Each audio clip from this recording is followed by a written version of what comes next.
Salve Maria, pessoal, tudo bem? Eu queria fazer uma breve reflexão sobre aonde o protestantismo está prefigurado na Sagrada Escritura.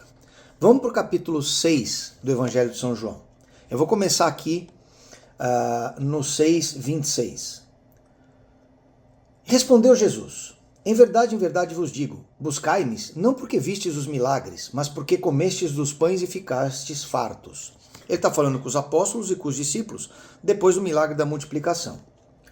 E Jesus continua: trabalhai não pela comida que perece, mas pela que dura até a vida eterna, que o Filho do Homem vos dará, pois nela Deus Pai imprimiu o seu sinal. Perguntaram-lhe: que faremos para praticar as obras de Deus? Respondeu-lhe Jesus: a obra de Deus é esta, que creiais naquele que enviou. Um comentário aqui: a obra de Deus é a fé. Isso confirma claramente a teologia ora et labora, São Bento, mas que é a teologia católica desde sempre, Carta de São Tiago, que a salvação é por fé mais obras. Nessa ordem, fé mais obras. Né? Perguntaram-lhe: que milagre fazes tu para que vejamos e cremos em ti? Qual é a tua obra? Então agora os discípulos e seguidores de Jesus, que estavam lá porque comeram pão, alguns já criam em alguma coisa, estão perguntando qual é o milagre que ele faz e qual é a obra. Nossos pais comeram maná no deserto, segundo o que está escrito: deu-lhes de comer o pão vindo do céu. Jesus respondeu-lhes: em verdade vos digo, Moisés não vos deu o pão do céu, mas o meu Pai é quem vos dá o verdadeiro pão do céu.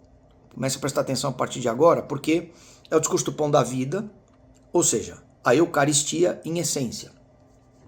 Porque o pão de Deus é o pão que desce do céu e dá vida ao mundo. Disseram-lhe: Jesus, dá sempre desse pão?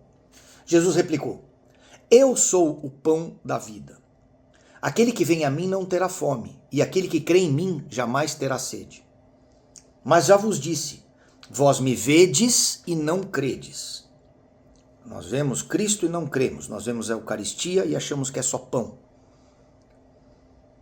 Todo aquele que o Pai me dá virá a mim, e o que vem a mim eu não o lançarei fora, pois desci do céu para fazer não a minha vontade, mas a vontade daquele que me enviou.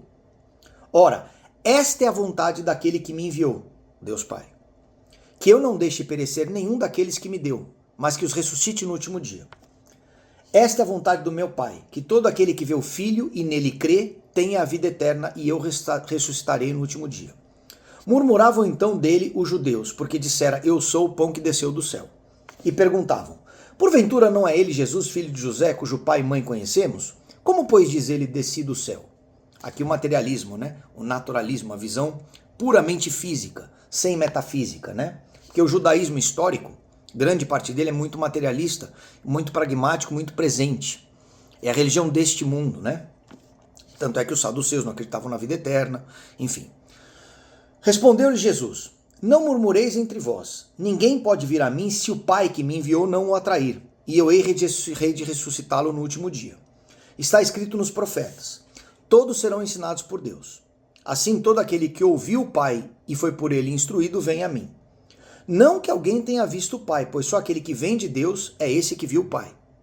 Em verdade vos digo, quem crê em mim tem a vida eterna. Eu sou o pão da vida.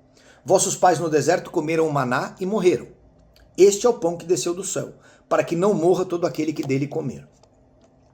Então Jesus já está deixando claro que ele, como pão, é o caminho para a vida eterna, né? Aliás, muito importante esse vídeo de hoje, porque hoje é sexta-feira, ontem quinta-feira foi Corpus Christi, é justamente o feriado de celebração desse mistério.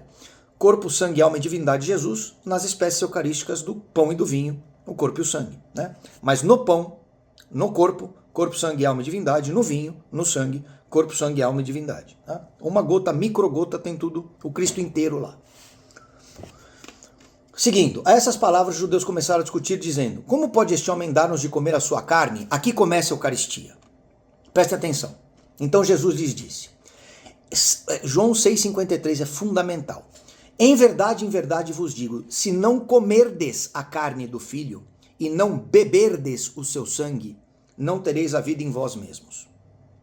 Jesus está sendo literal aqui. Não canibal, mas literal, do seu ponto de vista de comunhão. Quem come a minha carne e bebe o meu sangue tem a vida eterna, e eu o ressuscitarei no último dia. Sim, portanto, vamos fazer o raciocínio pelo oposto.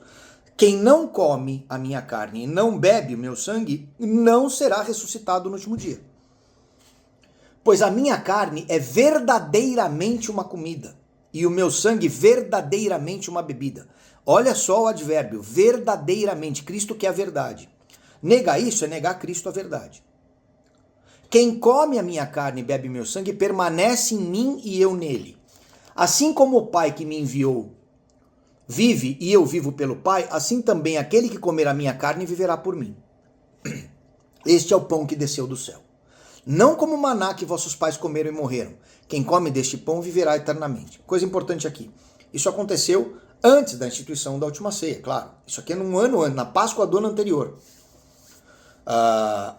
Mas Jesus já estava deixando claro que instituiu o sacramento da Eucaristia como ele fez na Quinta-feira Santa, na última ceia. Não sem antes instituir o sacerdócio católico, para que pudesse acontecer a transubstanciação. E para que pudesse acontecer o ide aos quatro cantos, convertei os povos e ministrai os sacramentos, né? O papel da igreja.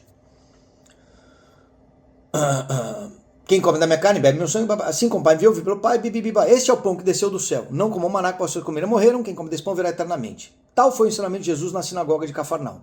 Muitos seus discípulos, ouvindo, disseram, isto é muito duro. Presta atenção agora, discípulos. Isto é muito duro, quem pode admitir? Sabendo Jesus que os discípulos murmuravam por isso, perguntou-lhes, isso vos escandaliza? Que será quando virdes o Filho do Homem subir para onde estava antes? O Espírito é que vivifica, a carne de nada serve. As palavras que vos tenho dito são Espírito e vida. Olha Jesus, mas há alguns entre vós que não creem. Pois desde o princípio Jesus sabia quais eram os que não criam e quem o havia de trair. E ele prosseguiu, por isso vos disse, ninguém pode vir a mim se por meu Pai não lhe for concedido. Desde então muitos de seus discípulos se retiraram e já não andavam com ele. Vamos parar aqui agora. Então, no primeiro momento ele fala geral. Muita gente vai embora. São os não cristãos. Só estavam lá pelo pão, pela comida. Ficaram discípulos e apóstolos. Ele continua. Os discípulos dizem que é muito duro e vão embora. Quem são os cristãos que, por causa do escândalo da Eucaristia, seguem outro tipo de cristianismo? Aqui é a prefiguração do protestantismo. Uma religião que ao mesmo tempo é material, porque só se preocupa com a materialidade dos fatos, por isso a Bíblia, e gnóstica, porque joga fora todos os aspectos materiais, a igreja, o sacerdócio, a Eucaristia, os sacramentos. Então Jesus está deixando claro aqui como é que funciona a dinâmica salvífica sacramental. Vamos continuar? Olha agora a profissão de fé de São Pedro. Então Jesus perguntou aos 12. Então, geral, discípulos, 12. Núcleo duro, na cebola, né? O núcleo duro. E vós, também quereis retirar-vos? Em outras palavras, escandalizou. Vocês querem vazar também? Vão seguir outro? E Pedro, sempre ele, o príncipe dos apóstolos, toma a frente e diz, Senhor, a quem iríamos nós? Só tu tens as palavras de vida eterna. E nós cremos e sabemos que tu és o Santo de Deus. E Jesus acrescenta já, deixando claro que tem um demônio que está no inferno. E teólogos, cardeais, eventualmente papa, podem até dizer que não, mas Jesus está dizendo.